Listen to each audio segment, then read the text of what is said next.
Okay. So శ్లోక first ఎవరు చదవాలనుకుంటున్నారండి? Hare Krishna Mataji. Okay, Prabhuji చదవండి ప్రభుజీ. హరే కృష్ణ ధన్యవాదాలు మాతాజీ. హరే కృష్ణ. హరే కృష్ణ ధన్యవాదాలు. నశ్రేయు అనుపశ్యామి హత్వా స్వజనం అహవే నకాంక్షే విజయం కృష్ణ నశరాజ్యం సుఖాని చ. Hare Krishna. Thank you Prabhuji. Hare Krishna. Hare next ఎవరు చదవాలనుకుంటున్నారు? అర్చన కృష్ణ మాతాజీ. హరే కృష్ణ మాతాజీ. ఎస్ మాతాజీ ప్లీజ్.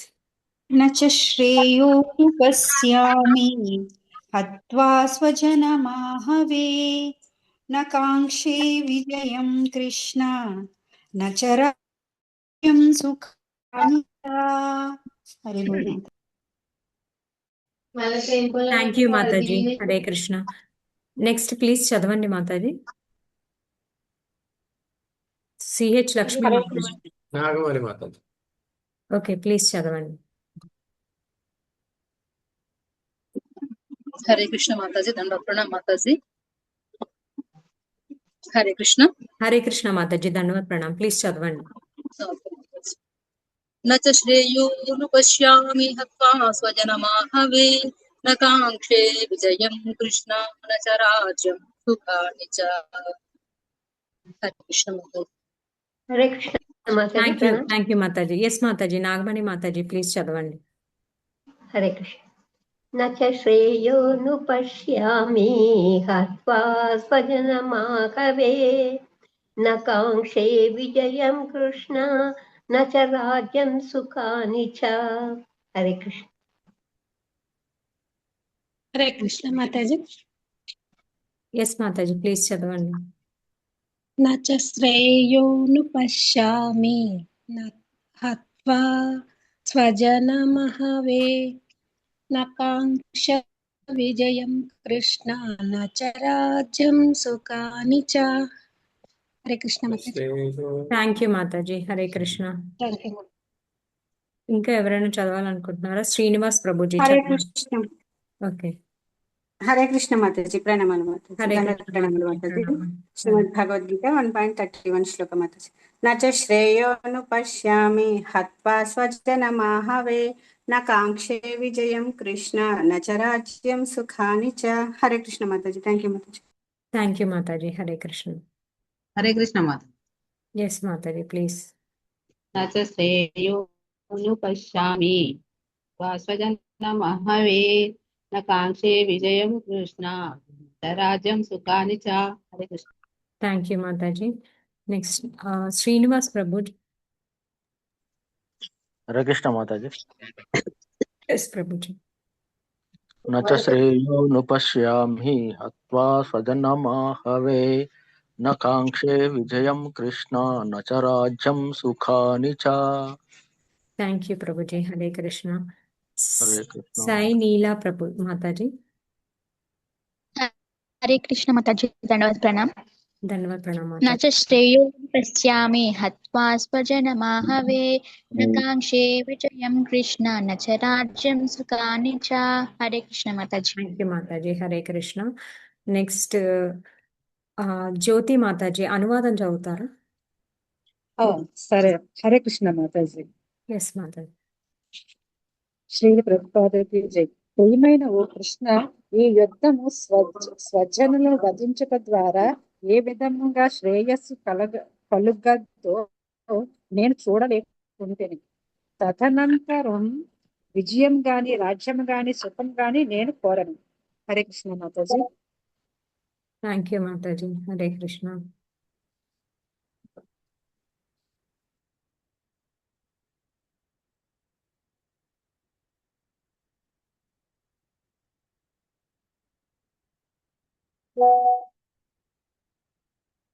ఓకే, భాష్యం చదువుతారండి ఎవరైనా? హరే కృష్ణ మాతాజీ. చదవమంటారా?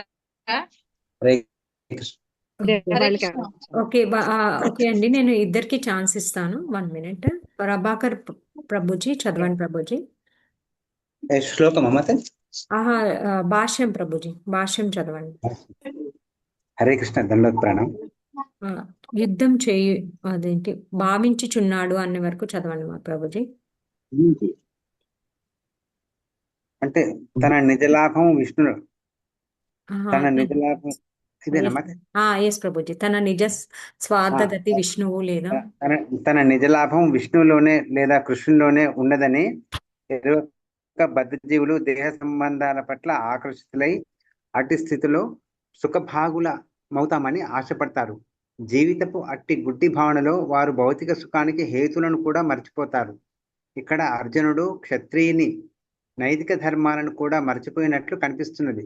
శ్రీకృష్ణుని ప్రత్యక్షాదేశంలో యుద్ధరంగంలో మరణించే క్షత్రియుడు పూర్తిగా ఆధ్యాత్మిక సాధనకే అంకితమైన సన్యాసి అనే రెండు రకాల వ్యక్తులు ఎంతో శక్తివంతము దేదీప్యమానం అయినట్టి సూర్యమండలంలో ప్రవేశించడానికి యోగ్యులవుతారని చెప్పబడింది. బంధువుల మాట అటుంచి తన శత్రువులను చంపడానికైనా అర్జునుడు విముఖుడై ఉన్నాడు. తన వారిని చంపడం ద్వారా జీవితంలో సుఖం కలగదని అతడు తలచాడు. అందుకే ఆకలి లేనివాడు వంట చేయడానికి ఇష్టపడనట్లుగా అతడు యుద్ధం చేయడానికి ఇష్టపడలేదు. అతడు ఇప్పుడు అడవికి వెళ్ళి వ్యర్థంగా ఒంటరి జీవితాన్ని గడపడానికే నిశ్చయించుకున్నాడు. కానీ క్షత్రియునిగా అతనికి జీవనార్థము ఒక రాజ్యము అవసరము. ఎందుకంటే క్షత్రియులు ఇతర ఏ వృత్తులలోనూ నెలకొనలేరు.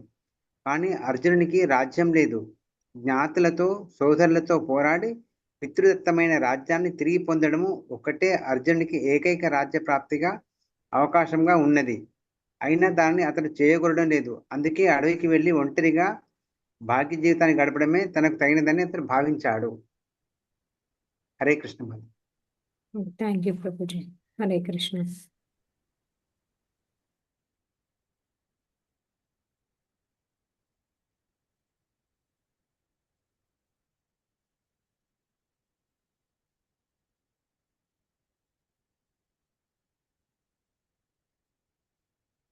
ఓకే, సో ఇక్కడ మనం కూడా ఎలా ఆలోచిస్తాము అని ఇక్కడ అర్జునుడు ఏం చెప్తున్నారు, ఆ, ఈ కృష్ణ ఈ యుద్ధంలో స్వజనులను చంపడం ద్వారా ఏ విధంగా నేను శ్రేయస్సును కలుగుతుందో నేను గాంచలేకపోతున్నాను. తదనంతరం విజయము కానీ రాజ్యము కానీ సుఖము కానీ నేను కోరను అని చెప్పేసి అని అంటున్నారు అనమాట. అంటే ఏంటి ఇక్కడ మనం కూడా ఎలా ఆలోచిస్తామంటే మన ఫ్యామిలీ, మన మన పిల్లలు, మన ఫ్యామిలీ, మన ఫ్రెండ్స్, మన సొసైటీ వాళ్ళతోని మనము ఎంజాయ్ చేయాలి అనేసి అనుకుంటాం అనమాట. సో అక్కడ ఏంటి మన స్వార్థము కోసము మనము ఇక్కడ మన సంతృప్తి కోసము పనిచేస్తున్నాము అనేసి అని ఇక్కడ మనం అనుకోవాలన్నమాట. సో అట్లా ఇక్కడ ఈ కృష్ణ యాక్చువల్గా అర్జునుడు గొప్ప భక్తుడు, గొప్ప క్షత్రియ వీరుడు తను. కానీ ఇక్కడ ఎందుకు ఇలా మనము ప్రీవియస్ శ్లోకాస్లో కూడా చర్చించుకున్నాము. ఆయన కేవలము ఒక జీవాత్మ పాత్రలో పోషించబడి ఆయన ఈ ఆయన ద్వారా మనకి చెప్తున్నారన్నమాట కృష్ణ. ఆల్రెడీ ఆయన ఒక డివోటీ, మనకి 4th చాప్టర్లో కూడా చెప్తారు. ఆయన ఒక శుద్ధ భక్తుడు, ఆయన మిత్రుడు, ఆయనకి మిత్రుడు అని చెప్పేసి అని కూడా ఆయన చెప్తారనమాట. సో ఇక్కడ అర్జునుడికి ఏం చెప్పబడుతుంది అంటే, ఆ అర్జునుడి ద్వారా మనకేం చెప్పబడుతుంది అంటే, ఇప్పుడు అర్జునుడు ఏం ఆలోచిస్తున్నాడు, ఆలోచిస్తున్నారు అంటే నేను ఇప్పుడు ఈ యుద్ధం గెలిచినా కూడా నాకు మా మా మా తమ్ముళ్ళు, మా తాతగారు, వాళ్ళందరూ గురువులు అందరూ చంపినా కూడా అంత రక్తపాతమే ఉంటుంది. దానివల్ల నేనేమీ సాధించలేను అని చెప్పేసి ఆయన ఫీల్ అవుతున్నారు. ఇక్కడ ఏంటి, ఆయన 2 ధర్మాలు వదిలేస్తున్నారు. ఏంటి, ఆయన క్షత్రియునిగా ఆయన ధర్మము ఆయనని యుద్ధం చెయ్యాలి. ఆ క్షత్రియ ధర్మము వదిలేశారు ఆయన. ఆ క్షత్రియ ధర్మము మర్చిపోయారు. నెక్స్ట్ ఇంకొకటి ఏంటి, ఇప్పుడు ఆధ్యాత్మిక ధర్మం ఏంటి, ఇప్పుడు క్షత్రియ ధర్మం ఏంటి, అతను యుద్ధంలో గెలిస్తే స్వర్గలోక ప్రాప్తి కలుగుతుంది, వాళ్ళ పితృదేవతలు అందరూ సంతోషిస్తారు, వాళ్ళందరికీ సద్గతి కలుగుతుంది. నెక్స్ట్ ఇంకొకటి ఏంటి, ఒక డివోటీ, ఒక భక్తుడుగా తను ఏంటి, మనము ఆధ్యాత్మిక జీవనం కొనసాగిస్తూ ఉంటే, మనము ఆధ్యాత్మిక జీవనంలో ఉంటూ మనం అన్ని పాటిస్తూ ఉన్నప్పుడు ఏమవుతుంది, మనం ఆధ్యాత్మిక ప్రపంచానికి వెళ్తాము. సో అది మన ఫైనల్ డెస్టినేషన్ అన్నమాట. సో ఈ శ్లోకంలో మనకి 2 చెప్తున్నారు. ఏంటంటే శ్రేయస్ అని, ప్రేయర్స్ అని 2 ఉంటాయి. శ్రేయస్ అంటే ఏంటి, అల్టిమేట్గా అంటే మా అల్టిమేట్ గుడ్ అన్నమాట. అంటే ఏంటంటే అది దాని ద్వారా మన ఆత్మ ఉన్నతి చెందుతుంది. అది వెంటనే రాదు. దాని ఫలితం వెంటనే రాదు. కానీ దాని ఫలితము తర్వాత వస్తుంది. కానీ అది ఏంటి తర్వాత వచ్చే జన్మలో ఆ ఆత్మకి మంచి జరుగుతుందనమాట. ఇప్పుడు సపోజ్ మన పిల్లలు ఉన్నారనుకోండి. మన పిల్లలు ఏం చేస్తారు? ఎప్పుడు ఆడుకోవాలని అనుకుంటారు వాళ్ళు. కానీ మనం ఏం చెప్తాము? ఇప్పుడు ఎగ్జామ్స్ ఉన్నాయి, నువ్వు స్కూల్కి వెళ్తున్నావు, చదువుకోవాలి, నీకు హోంవర్క్స్ ఉన్నాయి నాన్న, చదువుకో, చదువుకుంటే నువ్వు బాగా చదువుకుంటే మంచి ఉద్యోగం తెచ్చుకుంటావు, ఫ్యూచర్లో నీకు మంచి జరుగుతుంది అని చెప్పేసి మనం చెప్తాం. అంటే ఏంటి? ఆ బాబు జస్ట్ అప్పటికప్పుడు గురించి ఆలోచిస్తారనమాట. మనం ఏం చేస్తాము? వాడి అల్టిమేట్ గుడ్ కోసము, వాడి అల్టిమేట్ ఫ్యూచర్ కోసం మనం ఏం చెప్తాము? చదువుకోవాలి, ఇప్పుడు నువ్వు చదువుకుంటేనే నీకు ఫ్యూచర్లో మంచిది, లేకపోతే నీకు చదువు రాకపోతే నువ్వు ఇబ్బంది పడతావు అని చెప్తాం అనమాట. సో ఇక్కడ మనకి శ్రేయస్ అని ప్రేయస్ అని రెండు ఉన్నాయి. ఇక్కడ శ్రేయస్ గురించి మాట్లాడుతున్నారు, కానీ అర్జునుడు శ్రేయస్ అని ఏ శ్రేయస్ గురించి మాట్లాడుతున్నారు? భౌతికంగా మాట్లాడుతున్నారు అనమాట. ఆయన ఒక భక్తుడు అయినప్పటికీ ఆయన ఏంటంటే కనిష్ట అధికారి భక్తి ఈ స్టేజ్లో ఉంటారనమాట. ఆయన దేవుడికి ప్రే చేస్తారు, బట్ ఏంటంటే భౌతికంగా నేను సుఖంగా ఉండాలి అని చెప్పేసి అలా ప్రార్థిస్తారనమాట. ఇక్కడ ఏంటి? ఆయన భౌతికంగా ఎలా ఆలోచిస్తున్నారు? నేను నేను చంపకూడదు అంటే మనం లాస్ట్ క్లాస్లో మనం తెలుసుకున్నాం ఏంటి? అహింస చేయకూడదు, నేను అహింస చేయకూడదు, గురువుల్ని అట్లా తాతగారిని వాళ్ళందరినీ చంపితే నాకు పాపం వస్తుంది, అవన్నీ చెప్తున్నారు అనమాట. ఆ ధర్మం పరంగా అతను చెప్తున్నాడు.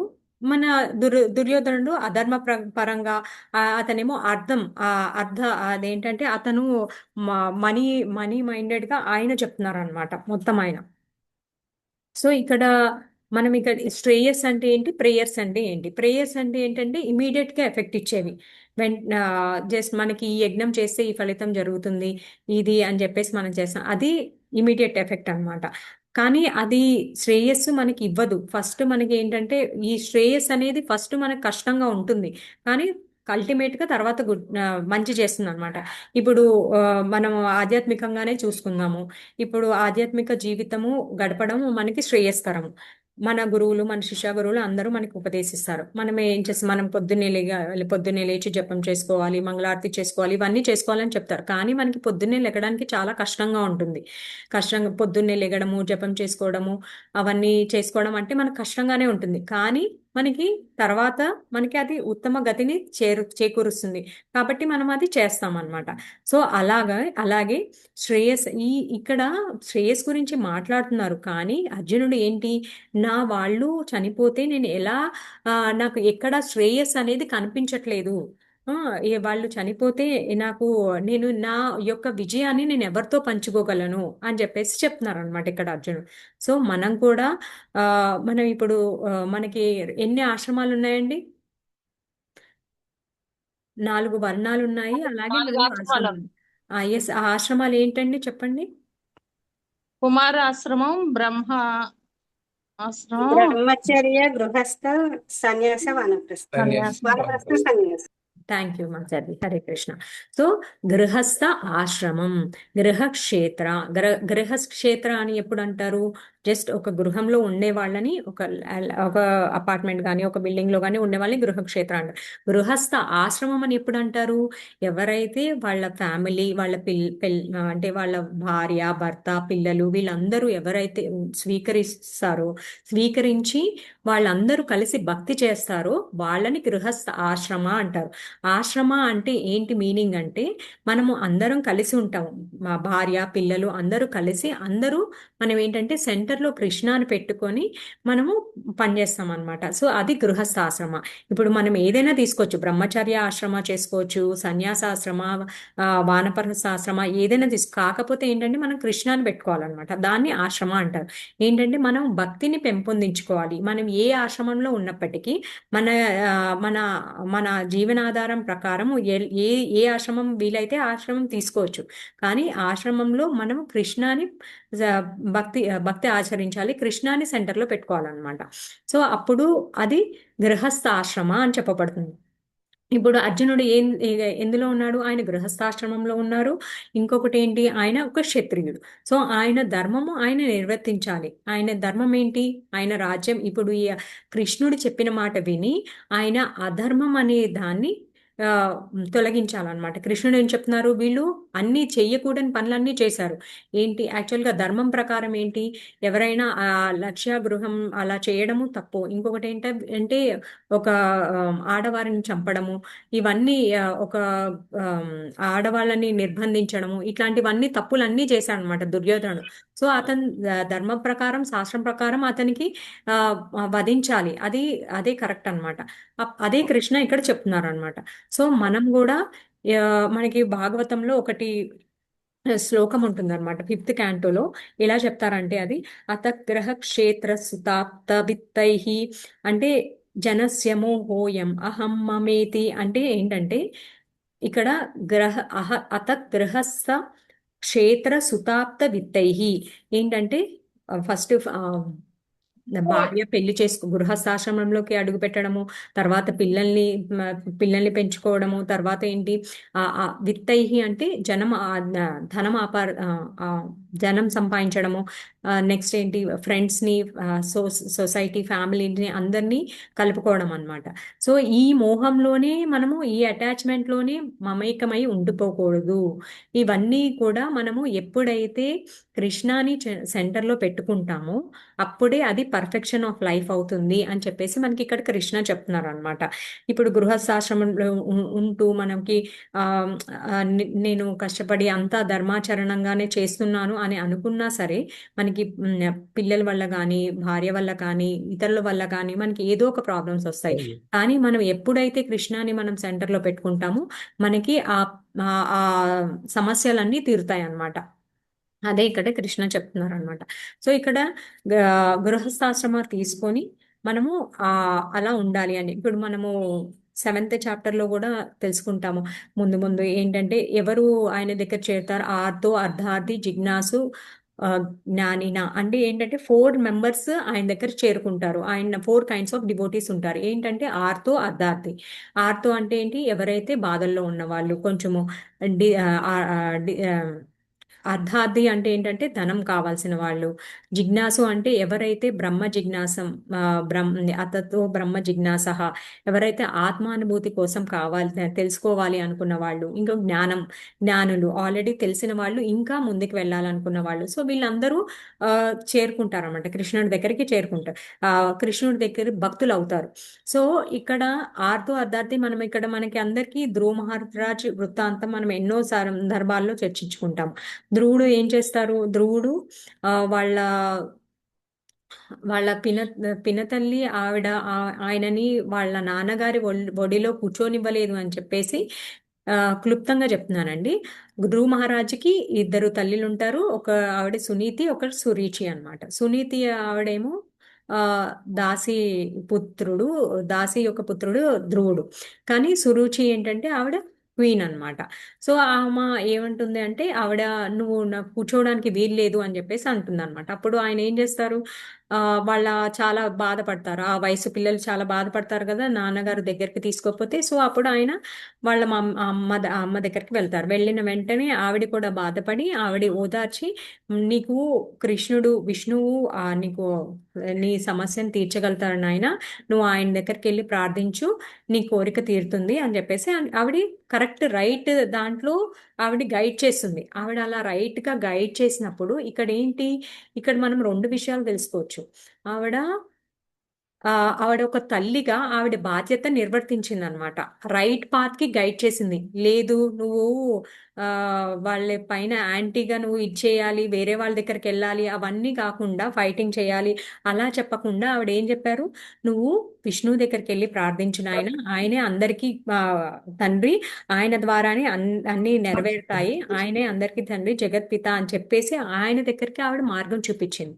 సో అప్పుడు ఆయన దగ్గరికి వెళ్ళి ప్రార్థించినప్పుడు ఆయన బాధ తీరింది. అండ్ ఇంకొకటి ఏంటి, ఆయన ఏదైతే బాధ తీరింది. అండ్ ఇంకొకటి ఏంటి, ఆయనకి ఉత్తమ లోకం, ధ్రువలోకం ఇవ్వబడింది. సో అట్లానే ఇప్పుడు అర్జునుడు కూడా ఏంటంటే ఇప్పుడు కొంతమంది ఏంటంటే ఫస్ట్ స్టార్టింగ్ కనిష్ట అధికారి మనకంటే ఏంటంటే భక్తులలో స్థాయిలు ఉంటాయన్నమాట.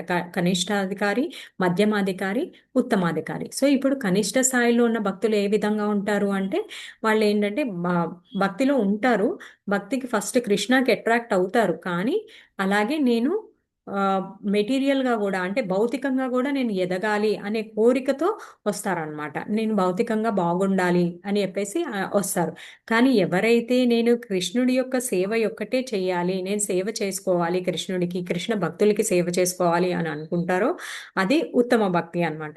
సో ఇక్కడ ఇక్కడ మనం చూస్తే అర్జునుడు ఒక భక్తుడే. కానీ మనకి నేర్పించడం కోసం ఏం చెప్తున్నారు అతను, నా వీళ్ళందరినీ నేను చంపేస్తే నా విజయాన్ని నేను ఎలా ఆనందించగలను, వీళ్ళెవ్వరూ లేకపోతే నా విజయాన్ని నేను ఎలా ఆనందించగలను అని చెప్తున్నారు అనమాట ఇక్కడ అర్జునుడు.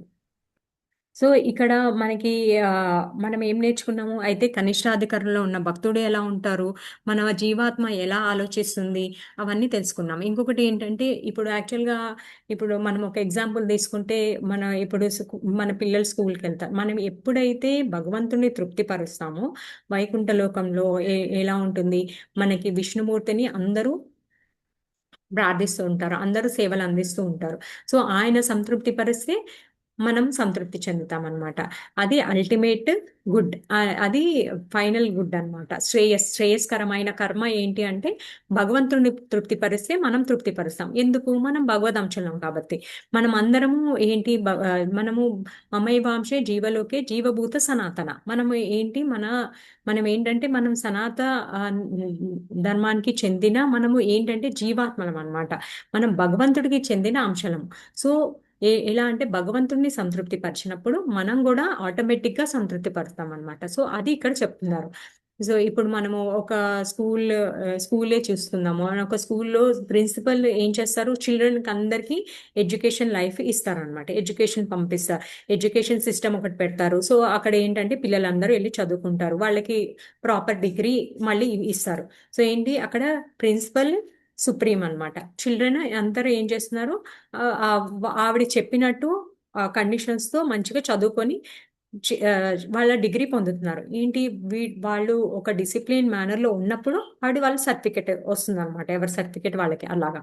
సో అట్లానే ఇప్పుడు మన ప్రైమ్ మినిస్టర్, సో మనం దేశంలో మనం ఒక స్టేట్లో ఉంటున్నాము, మనం అన్ని లాస్ అండ్ రూల్స్ అన్ని ఫాలో అవ్వాలి, రెగ్యులేషన్స్ ఎప్పుడైతే ఫాలో అవుతామో అవన్నీ బెనిఫిట్స్ మనం పొందగలుగుతాం. అయితే మనం పొందలేము. ఒక కంపెనీ తీసుకోండి, ఏదైనా ఒక కంపెనీ తీసుకున్నాం అనుకోండి, అందరూ అన్ని చాలా మంది ఉద్యోగాలు ఉంటారు. ఫైనాన్స్ డిపార్ట్మెంట్ అని, సేల్స్ డిపార్ట్మెంట్ అని, అన్ని డిపార్ట్మెంట్స్ ఉంటాయి. అన్ని కొలాబరేట్ అయ్యి సిఇఓ ఎలా చెప్తే అలా చేయాలి. సిఇఓ చెప్పినట్టు చేస్తే మనకి శాలరీస్ అవన్నీ ఇవ్వబడతాయి అన్నమాట. సో అట్లాగా సో మనము ఎప్పుడైతే భగవంతుడు చెప్పినట్టు చేసి మనం భగవంతుడి ఆచరణ మనం ఎప్పుడైతే ఆదేశాలని చేస్తూ ఆదేశాలను పాటిస్తూ భగవంతుడిని తృప్తిపరచడానికి పని చేస్తామో అప్పుడే మన ఆత్మ సంతృప్తి చెందుతుంది అనమాట. అది శ్రేయస్కరమైన కర్మ. ఈ ప్రేయస్ అంటే ఏంటి, జస్ట్ అప్పటికప్పుడు జరిగిపోయేది. అదేంటంటే టెంపరీ అన్నమాట, శాశ్వతమైనది కాదు. అది అప్పటికప్పుడు టెంపరీ బెనిఫిట్ ఇచ్చేది అనమాట మనకి. సో అది శ్రేయస్కరమైనది కాదు అని చెప్పేసి ఇక్కడ నా శ్రేయు అని చెప్పారు. కానీ అలా ఆయన మనం కూడా ఏ విధంగా శ్రేయస్కరం అనుకుంటాము, మన మన ఫ్యామిలీకి, మన బంధువులకి, మన పిల్లలకి, వాళ్ళ గురించే ఎల్లప్పుడూ మనం ఆలోచిస్తూ ఉంటాము. అలా ఆలోచించకుండా మనము శ్రేయస్కరమైన ఏంటి, నాకు శ్రేయస్కరమైనది ఏంటి, నా పిల్లలకి. మామూలుగా ప్రభుపాద్ గారు ఏం చెప్తారంటే ఎవరైతే వాళ్ళ పిల్లలని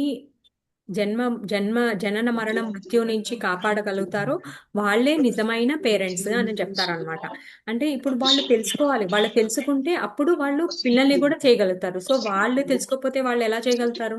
సో ఫస్ట్ తల్లిదండ్రులు కూడా ఏంటి, ఏది శాశ్వతమైనది, మనకి ఏది స్వధర్మము, ఏది నిజమైన ధర్మము. దయచేసి మ్యూట్లో ఉండండి అని తెలుసుకోవాలన్నమాట. సో మనకి నిజమైన ధర్మం ఏంటి, భగవంతుణ్ణి సంతృప్తి పరిచినప్పుడే మనము సంతృప్తి చెందుతాము, ఆత్మలన్నీ సంతృప్తి పరుస్తాయి అన్నమాట. సో అది ఇక్కడ చెప్తున్నారు. ఇక్కడ ఇంకో విషయం ఏం చెప్తున్నారు అంటే మనము ధ్రువుడిది మనం తెలుసుకున్నాము. ధ్రువుడి వృత్తాంతం. ఇంకొకటి ఏంటంటే మనము ఏంటంటే ఒక్కొక్కసారి ఏం జరుగుతుంది అంటే మనము టెంపరరీగా వైరాగ్యం చెందుతాము. ఎలా అంటే అది శ్మశాన వైరాగ్యం అంటారు. శ్మశాన వైరాగ్యం అంటే ఎలా అంటే ఇప్పుడు మనము సపోజ్ ఎవరిదైనా శరీరం విడిచిపెట్టారనుకోండి, మనం అలా వెళ్ళినప్పుడు వాళ్ళ దగ్గర ఈ శరీరం అశాశ్వతమైనది, సో దీనికోసమా నేను ఇంత కష్టపడుతున్నాను, ఇంత శ్రమిస్తున్నాను అనుకొని అప్పటికప్పుడు మనకి వైరాగ్యం వస్తుంది. తర్వాత ఇంటికి వచ్చిన తర్వాత మళ్ళీ అన్ని మర్చిపోతాము. యథావిధిగా మళ్ళీ మన పనులన్నీ చేసుకుంటూ ఉంటాం. కానీ అక్కడ తెలుసుకోవాల్సింది ఏంటి, సో అదేంటంటే టెంపరరీగా అప్పటికప్పుడు వచ్చింది. కానీ మనకి ఆ జిజ్ఞాస, ఆ థాట్ ప్రాసెస్ ఎప్పుడూ ఉండాలన్నమాట. సో ఈ శరీరము నేను కాదు, ఈ శరీరము దీంతో చేసిన కర్మలన్నీ అశాశ్వతమైనవి, కానీ నేను ఇందులో ఉంటూ నా కర్మలు చేసుకోవాలి, కానీ ఆధ్యాత్మికంగా కూడా నేను కర్మలు చేయాలి. అదేంటి, భగవంతుని సంతృప్తి పరచడము. మన గురువులు మన గురువులు చెప్పింది గురువు చెప్పిన ఆదేశాలను పాటించడం అన్నమాట. ఇప్పుడు ఇది వరకు రాజులు ఎలా ఉండేవాళ్ళంటే రాజర్షి అంటే రాజు ఒక కింగ్డమ్ ఆయన ఏంటంటే ఆ, భగవంతుడికి ప్రాతినిధ్యం వహించే వాళ్ళు అనమాట రాజు. సో అలాగని ఆయన ఒక సాధువులా కూడా ఉండేవాళ్ళు అనమాట. అంటే ఆయనకి ఆధ్యాత్మికత కూడా ఉండేది. సో అలా జత కూడినప్పుడు ఏమవుతుందంటే రాజు ఆ విధంగా ఉన్నప్పుడు వాళ్ళ ప్రజలందరూ కూడా సుఖంగా ఉంటారనమాట. ఎలా అంటే ఆయన ఏది శ్రేయస్కరమైనది ఆయనకు తెలుసు. సో ఆయన ఏంటంటే ప్రజల్ని కూడా ఆ విధంగానే మంచిగా శ్రేయస్కరమైన కర్మలే చేసేలాగా ఆయన చూస్తారనమాట. ఇప్పుడు మనము నిన్న ఏకాదశి చేసాము. ఏకాదశి అప్పుడు ఏం చేస్తారు, ప్రతి ఏకాదశికి ఏం చేస్తారు, యుధిష్ఠిర్ మహారాజ్ వెళ్ళి కృష్ణ భగవాన్ని అడుగుతారు, ఇది ఏ విధంగా ఈ మాసంలో వచ్చే ఏకాదశిని ఎలా పాటించాలి కృష్ణ, ఏ విధంగా ఎవరు ఇలా పాటించి ఎవరు సద్గతి పొందారు అని అడుగుతారు. అప్పుడు ఆయన వృత్తాంతం అంతా చెప్తారు. సో ఆ విధంగా మళ్ళీ రాజ్యంలో అందరూ పాటించేలాగా ఆయన వ్యవస్థ ఏర్పాటు చేస్తారనమాట. అప్పుడు అందరూ ఆ విధంగా పాటిస్తారు, రాజుగారు చెప్పిన విధంగా పాలన చేస్తారు. అప్పుడు ఏంటి, వాళ్ళకు కూడా మంచి జరుగుతుంది, రాజ్యానికి మంచి జరుగుతుంది. సో కంప్లీట్ గా సుప్రీంగా అందరికీ కూడా మంచి జరుగుతుంది అనమాట. సో అప్పుడు ఏంటి, ఎక్కువ క్రోధాలు రాకుండా, ఎక్కువ లోపభత్వం లేకుండా అలా ఉంటారు అనమాట. జనులందరూ కూడా మంచిగా ఉంటారు. సో అది ఇక్కడ చెప్పబడింది అనమాట. సో మనం ఫైనల్ గా ఏది శ్రేయస్కరమైనది అనేది మనం తెలుసుకోవాలి. ఇక్కడ మనకి ఇంకొకటి ఏం చెప్తున్నారు అంటే ఆ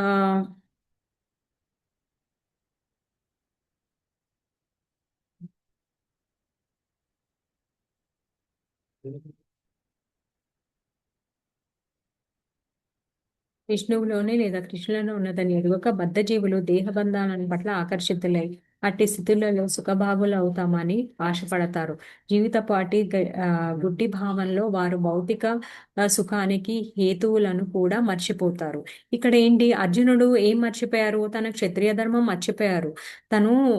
క్షత్రియ ధర్మం మర్చిపోయారు. ఇంకొకటి ఏంటి, ఇప్పుడు తన ఆధ్యాత్మిక స్థితి అది కూడా మర్చిపోయారు. ఏంటి, కృష్ణ ఈజ్ నాట్ ఇంపార్టెంట్ అనేసి అనుకుంటున్నారు అనమాట. ఇక్కడ కృష్ణ ఇంపార్టెంట్ కాదు, తన ఫీలింగ్స్ ఒకటి క్రియేట్ చేసుకున్నారు మైండ్ లో. ఏంటి, నా గురువుల్ని, నా బంధువుల్ని వాళ్ళని చంపేసి నాకు శ్రేయస్కరం కాదు, నా విజయం నేను పంచుకోలేను అనేది ఆలోచిస్తున్నారు. ఇంకొకటి క్షత్రియ ధర్మం, రెండు మర్చిపోయారు అనమాట.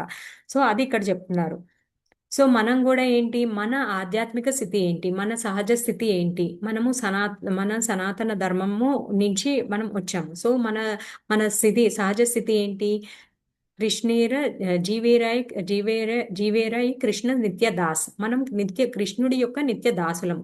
కానీ మనం ఈ ప్రపంచంలోకి వచ్చినప్పుడు మనం ఆ సహజ స్థితిని మరిచిపోయి ఈ భౌతిక బంధాల్లో చిక్కుకొని మనము ఈ దేహము నా వలనే వీళ్ళందరూ సుఖంగా ఉంటారు, నా పిల్లల్ని నా ఫ్యామిలీని నేనే పోషించాలి, వీళ్ళు నా వల్లనే పోషించబడతారు, నా వల్లనే రక్షింపబడతారు, కేవలం నేనే వీటన్నిటికీ కారణము, కారణుడు భగవంతుడు. కానీ మన జీవుల్లో మనం ఏం చేస్తాము, అది మోహంలో పడిపోయి మాయలో పడిపోయి మనం ఏం చేస్తాం, నేనే సర్వకారణకారుణ్ణి, అందరిటికీ కారణం నేను, పరమాత్మ కాదు, భగవంతుడు కాదు అని మాయలో భ్రమలో పడిపోతాం అన్నమాట. ఎప్పుడైతే మోహానికి గురవుతామో ధర్మాలను కూడా మర్చిపోయినట్లు కనిపిస్తుంది. శ్రీకృష్ణుడు ప్రత్యక్ష దేశములో యుద్ధరంగములో మరణించే క్షత్రియుడు పూర్తిగా ఆధ్యాత్మిక సాధనకే అంకితమైన సన్యాసి అనే 2 రకాల వ్యక్తులు ఎంతో శక్తివంతము. దేదీప్యమానము అయినట్టి సూర్యమండలములో ప్రవేశించడానికి యోగ్యులవుతారని చెప్పబడింది. బంధువుల మాట అటుంచి తన శత్రువులను చంపడానికైనా అర్జునుడు విముఖుడై ఉన్నాడు. తన వారిని చంపడం ద్వారా జీవితంలో సుఖం కలగదని అతడు తలచాడు. అందుకే ఆకలి లేనివాడు వంట చేయడానికి ఇష్టపడినట్లుగా అతడు యుద్ధం చేయడానికి ఇష్టపడలేదు. అతడు ఇప్పుడు ఆ అడవికి వెళ్లి వ్యర్థంగా ఒంటరి జీవితాన్ని గడవడానికి నిశ్చయించుకున్నాడు. కానీ క్షత్రియునిగా అతనికి జీవనార్థము ఒక రాజ్యము అవసరము. అందుకంటే క్షత్రియులు ఇతర ఏ వృత్తులలోనూ నెలకొనలేరు. కానీ అర్జునునికి రాజ్యం లేదు. జ్ఞాతులతో సోదరులతో పోరాడి దత్తమైన రాజ్యాన్ని తిరిగి పొందడం ఒక్కటే అర్జునికి ఏకైక రాజ్యప్రాప్తి అవకాశంగా ఉన్నది. అయినా దానిని అతడు చేయగోరడం లేదు. అందుకే అడవికి వెళ్లి ఒంటరిగా భగ్న జీవితాన్ని గడపడమే తనకు తగినదని అతడు భావించాడు. అతని ఏంటి ఇప్పుడు సపోజ్ ఒక బ్రాహ్మణులు అనుకోండి, ఆయనది ఏంటంటే ఆయన ధర్మము సన్యాస ధర్మం ఉన్నారనుకోండి, ఆయన ఏంటి భిక్షాటన చేయాలి. ఆయన భిక్షాటన చేసి ఒకవేళ ఆయన ఏంటంటే ఆయన వినమ్ర భావంతో ఉంటారు. ఒకవేళ ఆయనకి ఆ రోజు ఆయన లభించింది అనుకోండి, ఆయనకి ప్రసాదం లభించింది అనుకోండి, తీసుకుంటారు. లేదు ఒకవేళ లభించలేదు, ఆ రోజు ఆయన చాలా గృహాలకు వెళ్ళారు, అయినా కానీ ఆయనకి ఆ రోజు ఏమీ దొరకలేదు అనుకోండి, ఆయన నార్మల్గా ఇంటికి వెళ్ళిపోయి శాంతంగానే ఉండి ఆయన వాటర్ తాగుతారు. నార్మల్గా వాటర్ తాగేసి ఉండగలుగుతారు. ఎందుకంటే బ్రాహ్మణులది స్వభావము అట్లాంటిది అనమాట. ఆ లక్షణంలో వాళ్ళు ఉంటారు. కానీ క్షత్రియుల లక్షణం ఏంటి, క్షత్రియ ధర్మం ఏంటి, వాళ్ళు అలా ఉండలేరు. వాళ్ళ లక్షణం ఏంటి, వాళ్ళు ఫైటింగ్ చేస్తారనమాట. సో వాళ్ళు ఇప్పుడు ఎవరైనా 2-3 ఇవ్వలేదని ఆయన ఖడ్గం తీశారనుకోండి, సో అది కరెక్ట్ కాదు కదా. సో అట్లా వాళ్ళు ఉండలేరు అనమాట. అంటే ఇక్కడ కృష్ణ ఏం చెప్తున్నారంటే ఆయన క్షత్రియ ధర్మం ఏంటి, ఆయన అది పాటించాలి. క్షత్రియ ధర్మంగా ఆయన యుద్ధం చేయాలి. సో ఆయన యుద్ధమే చేయాలి అని చెప్పేసి చెప్తున్నారు అనమాట. ఇక్కడ మనం ఎందుకు యుద్ధం చేయాలి అని కూడా మనం చర్చించుకున్నాం. సో ఇక్కడ మనకి ఏం చెప్తున్నారు, ఈ శ్లోకంలో మనం ఏం నేర్చుకున్నాము, ఏది శ్రేయస్కరము అని చెప్పేసి, ఏది అల్టిమేట్ గా గుడ్ ఇచ్చేది, శాశ్వతమైన శాశ్వతమైనది ఏది. శ్రేయస్సు అంటే ఏంటంటే శాశ్వతమైనది, ప్రేయర్స్ అంటే ఏంటంటే అశాశ్వతమైనది. అది కాసేపు ఆనందం ఇస్తుంది, కానీ తర్వాత దుఃఖాన్ని చేకూరుస్తుంది మనకి. ఈ భౌతిక జగత్తుని మనము అలా అనుకోవచ్చు అనమాట. ఈ భౌతిక జగత్తులో ఎప్పుడు దుఃఖాలయం అశాశ్వతం. ఇక్కడ ఎప్పుడు మనము ఎప్పుడు సుఖంగా ఉండలేము. కంప్లీట్గా మనం ఒకే చోట కంప్లీట్గా శాశ్వతంగా సుఖంగా ఉండగలము అంటే ఏంటంటే ఆధ్యాత్మిక ప్రపంచంలో. ఎందుకంటే మనము ఆధ్యాత్మిక ప్రపంచానికే చెందిన వాళ్ళము.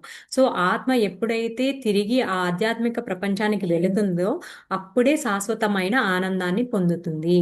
ఈ తాత్కాలికమైన ఈ ప్రపంచము తాత్కాలికమైంది. సో ఇది ఏంటంటే దుఃఖాలయం అశాశ్వతం.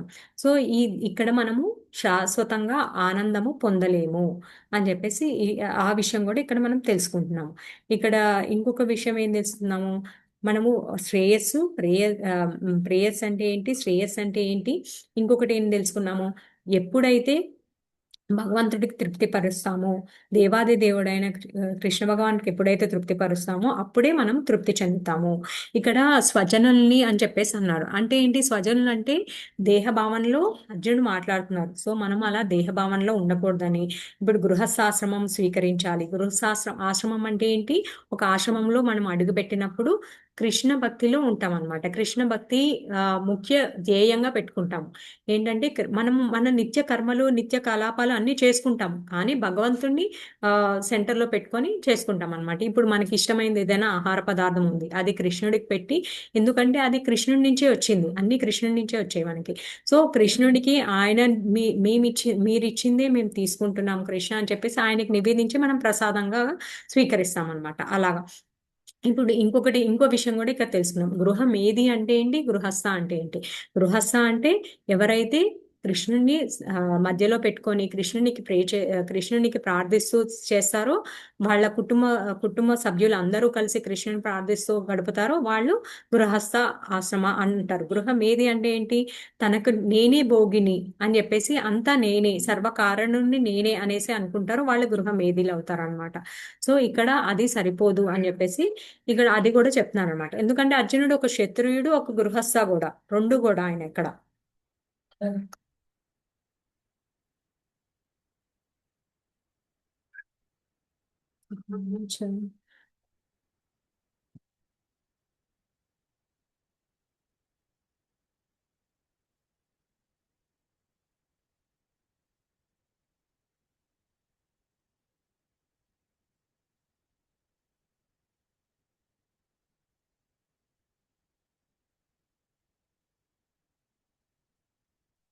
సో ఇక్కడ ఇంకొకటి ఏం చెప్తున్నారంటే, సో గృహిణి కరెక్ట్ గా ఉండాలి, అప్పుడే గృహస్థాశ్రమంలో ఎప్పుడైతే మదర్ కరెక్ట్ గా, ఇప్పుడు మనకి ధ్రువ మహారాజు వృత్తాంతంలో మనం ఏం తెలుసుకున్నాము, వాళ్ళ మదర్ కరెక్ట్ గా గైడెన్స్ ఇచ్చారు ఆ బాబుకి, ధ్రువ మహారాజ్కి కరెక్ట్ గా గైడెన్స్ ఇచ్చారు. అప్పుడు ఆయన భగవంతుణ్ణి చేరుకొని భగవంతుణ్ణి ప్రార్థించారు. అసలు అంటే అర్ధాది అంటే ఏంటి, అసలు ఈ భగవంతుడే నమ్మకం లేకుండా భగవంతుడు ఏమి ఇవ్వరు, భగవంతుడి నుంచి నేను ఆశ్రయించను అనే బదులు భగవంతుణ్ణి అలా కూడా మనం ఆశ్రయించవచ్చు. అది నిదానంగా భక్తికి దారి తీస్తున్నమాట. మెల్లిగా ఫస్ట్ భగవంతుని అర్థం కోసమే మనం వెళ్తాం, కానీ అది నిదానంగా మనము భక్తిలో ఎదిగే కొద్దీ, భక్తుల సాంగత్యంలో ఉన్నప్పుడు మనం నిదానంగా అది భక్తి పెంపొందించుకుంటాం అనమాట. సో అది కొంచెం పర్వాలేదు అనమాట, మనం ఏమీ లేకుండా కన్నా.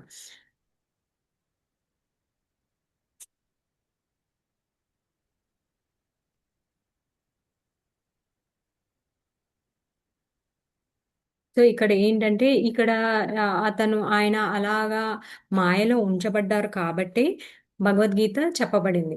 భగవద్గీత ఎందుకు చెప్పబడింది, మనం మోహానికి గురువు కాకూడదు, మనం అన్ని అటాచ్మెంట్స్ పెట్టుకోకూడదు అని చెప్పేసి, మనం అటాచ్మెంట్స్ కన్నా మనకి అల్టిమేట్ గోల్ శ్రేయస్కరమైనది మనము పెట్టుకోవాలి అనేసి, మనము ఏంటి శ్రేయస్కరమైనది, మన ఆత్మని పురోగతి చెందడానికి మనము ఎలా ఆధ్యాత్మిక వైపు నడవాలి అనేది మనం ఇక్కడ చెప్పారనమాట.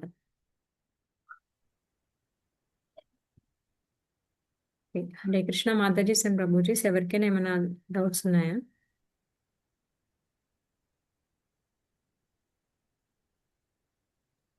ఏం లేవు మాతాజీ, చక్కగా చెప్పారు. హరే కృష్ణ.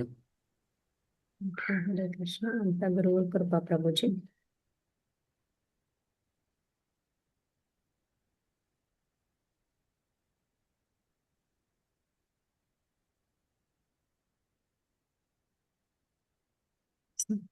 न च श्रेयो अनुपश्यामि हत्वा स्वजनं महवे न काङ्क्षे विजयं कृष्ण न च राज्यं सुखानि च. సో ఇక్కడ అతను ఏంటంటే, నాకు అసలు సుఖం అనేది ఉండదు అని కూడా చెప్తున్నారు. సో మనం కూడా ఏంటంటే, మనము సుఖంగా ఉండగలుగుతాము, నాకు ఒక స్థలం ఉంది, నాకు ఇంత ఆస్తి ఉంది, నాకు ఇంత మంచి ఫ్రెండ్స్ ఉన్నారు, చాలా నా బంధువులే నాకు బలము, అలా అని మనం అనుకుంటాము. కానీ అది శాశ్వతమైనది కాదు, అది ఎప్పటికీ మనకి సుఖం కలిగించదు. ఎప్పుడైతే మనము కృష్ణాని మధ్యలో పెట్టుకొని మనం పూజిస్తాము,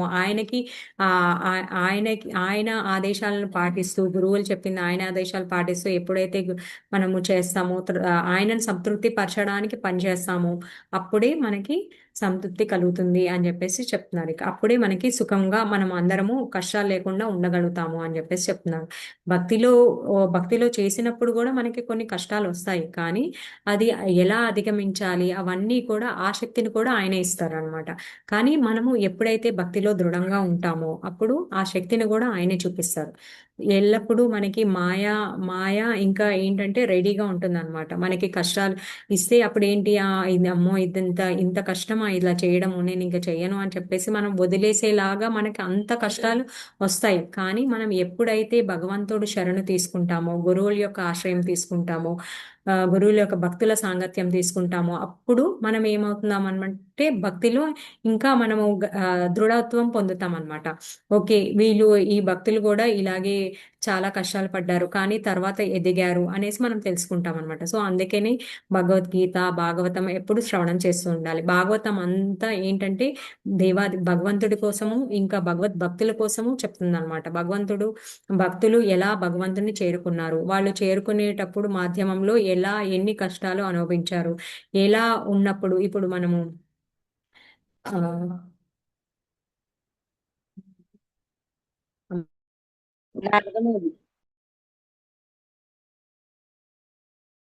మ్యూట్ లో ఉన్నారు మాతాజీ.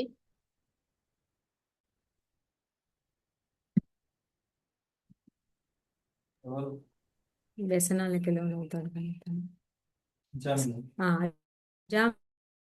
అజామీల వృత్తాంతం చూసుకుంటే మనము అతను చూడండి, అతని యొక్క బ్రాహ్మణుడు కానీ అతని యొక్క మంచి బ్రాహ్మణుడు అయినా ఒక దృశ్యం చూడడం వల్ల అతను మొత్తం పతనం చెందిపోయాడు అనమాట.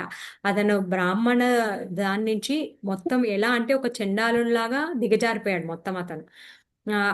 అభద్ర శ్రీ సాంగత్యం చేయడము అవన్నీ. సో మనము ఈ ఈ ఈ జీవితంలో, ఈ మానవ జీవితంలో ఎప్పుడు ఏంటంటే మనకి రెండు అవరోధాలు ఏంటంటే మనకి డిస్ట్రాక్షన్స్ ఉన్నాయన్నమాట. ఏంటంటే మన కంటి చూపు ఇంకా మనం వినేది అనమాట. ఇవి చాలా జాగ్రత్తగా ఉంచుకోవాలి. మనం ఎల్లప్పుడూ మంచి దృశ్యాలు చూస్తూ ఉండాలి. అంటే దేవాది దేవుడు దర్శనం చేసుకోవడము, మనం వినేటప్పుడు కూడా మంచి మాటలు వినడానికి ప్రయత్నించాలి. దాదాపుగా మంచి శ్రవణం అంటే మన భగవద్గీత కానీ, భాగవతం కానీ, శ్రీరాముల వారి గురించి కానీ, రామకథ కానీ, కృష్ణ కథ కానీ ఏదో ఒకటి అలాంటివి శ్రవణం చేస్తూ ఉండడానికి ప్రయత్నించాలి. ఏంటంటే ఇవి రెండు మనకి డిస్ట్రాక్షన్స్ అనమాట. సో అలా మనము భాగవతంలో చూస్తాము. ఇప్పుడు అజామిలుడు అతను ఒక సద్బ్రాహ్మణుడు కానీ ఒక దృశ్యం చూడడం వల్ల అతను మొత్తం ఎలా పతనం చెందాడు అంటే ఇంకా శ్రీ సాంగత్య లోలుడైపోయి మొత్తం జీవితాంతం అంతా అన్ని చెడ్డ పనులే చేశాడు. ఇంకా లాస్ట్ వరకు అతను ఏంటంటే ఒక మంచి పని ఏం చేశాడంటే అతని పుత్రుడికి నారాయణ అని పెట్టుకోవడం వల్ల ఇక్కడ మనం భగవంతుడి యొక్క లక్షణం కూడా చూడండి. ఆయన ఎంత కరుణామయుడు. అతని మా భగవంతుడి పైన ప్రేమతో నారాయణ అని పిలవలేదు. జస్ట్ ఆయన పుత్రుడు కోసము నారాయణ నారాయణ అని పిలిచారు. పుత్రుడిని పిలిచినప్పుడు భగవంతుడు సరే ఏదో ఒక విధంగా అయినా నా నామం తీసుకున్నాడు కదా అని అతన్ని ఉద్ధరించాలి అని ఆలోచిస్తాను అనమాట. భగవంతుడు ఎలాగైనా సరే అతన్ని ఉద్ధరించాలి అని చెప్పేసి ఆలోచిస్తాడు అనమాట. ఇప్పుడు ఒక మంచి టీచర్ స్టూడెంట్ ఉన్నాడు అనుకోండి, స్టూడెంట్స్ మంచి స్టూడెంట్ కానీ వాడు ఏదో బై మిస్టేక్ ఫీవర్ వచ్చో లేకపోతే బై మిస్టేక్ చదవలేకపోయో లేకపోతే తర్వాత వేరే బ్యాడ్ ఫ్రెండ్స్ అసోసియేషన్ వల్ల వాడు సరిగ్గా రాయలేకపోయాడు. దాని వల్ల అతనికి మళ్ళీ నెక్స్ట్ స్టెప్కి అతను వెళ్ళలేడు. 10th ఉంది, 10th మెయిన్. సో మనకి అతను పాస్ అవ్వలేడు అనుకోండి, టీచర్ ఏదో ఒక చిన్న మార్కేస్ అయినా పాస్ చేస్తారనమాట. అట్లాగే మన అంతకన్నా ఎక్కువ జస్ట్ నేను ఒక మామూలుగా బాహ్యంగా ఒక ఎగ్జాంపుల్ చెప్పాను. బట్ కృష్ణ ఏంటంటే ఇంకా మహాకరుణ అనమాట. కరుణ అంటే ఎలా చెప్తారంటే మనకి కోటి మాతృమూర్తుల యొక్క ప్రేమ మనకి కృష్ణ భగవానుడి దగ్గర మనం పొందుతాం అనమాట. సో అందుకని ఆయన అతన్ని ఉద్ధరించడానికి అతనికి మళ్ళీ ఇంకొక అవకాశం ఇచ్చారన్నమాట. అవకాశం ఇచ్చినప్పుడు ఆయన మళ్ళీ ఆ అవకాశాన్ని సద్వినియోగం చేసుకొని ఆధ్యాత్మిక ప్రపంచానికి వెళ్తారనమాట. సో అలాగా సో మనము ఎల్లప్పుడూ భక్తి మార్గంలో ఉండాలి అంటే భక్తుల సాంగత్యంలో ఉండాలి, మంచివి శ్రవణం భగవత్ కథ శ్రవణం చేస్తూ ఉండాలి అన్నమాట.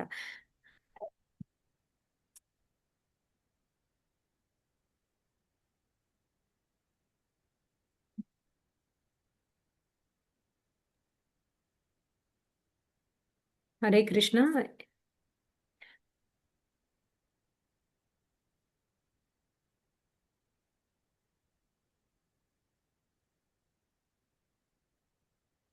ఎవరైనా ఏమైనా షేర్ చేయాలనుకుంటున్నారా అండి? ఈరోజు క్లాస్లో నేర్చుకున్నవి ఏమైనా 2 పాయింట్లు?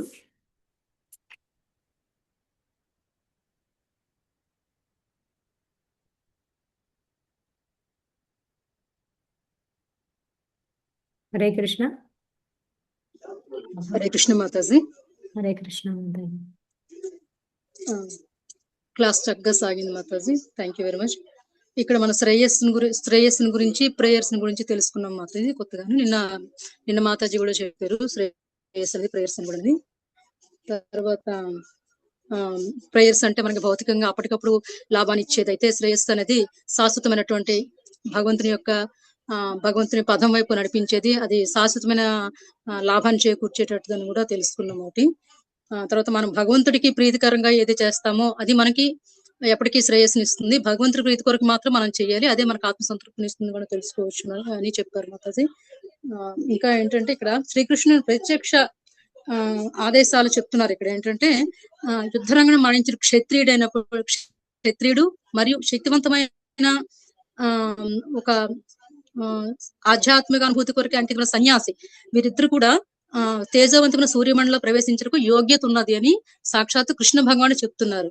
అటువంటి అంటే అర్జునుడికి ఇక్కడ ఉపదేశించుతున్న సమయంలోనే అర్జునుడు ఎటువంటి మానసికమైనటువంటి సందిగ్ధతలకు తావివ్వకుండా కృష్ణుని సంకల్పాన్నే తీసుకొని ముందుకు వెళ్ళాలని కృష్ణ ఆకాంక్ష. కానీ ఇక్కడ అర్జునుడు భౌతిక దేహ భావంలో ఉండడం వలన తను ఇంకా దేహ భావంలో ఉండడం వల్ల ఇటువంటి సందిగ్ధతలు ఉన్నాయి యుద్ధం చేయడానికి నిరాకరిస్తున్నారు. ఎందుకంటే తను యుద్ధాన్ని వాంఛించలేదు కాబట్టి.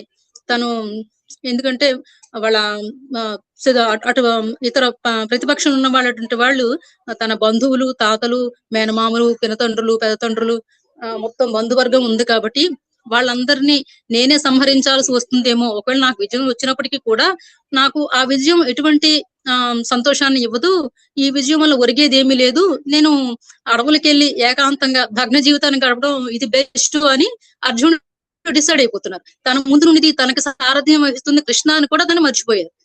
కాబట్టి ఏంటంటే ఇప్పుడు ప్రారంభం అవుతుంది అనమాట. ఇంతవరకు అర్జునుడు తన యొక్క ఉద్దేశాలన్నీ ప్రకారం కూడా ఇంతవరకు వచ్చారు.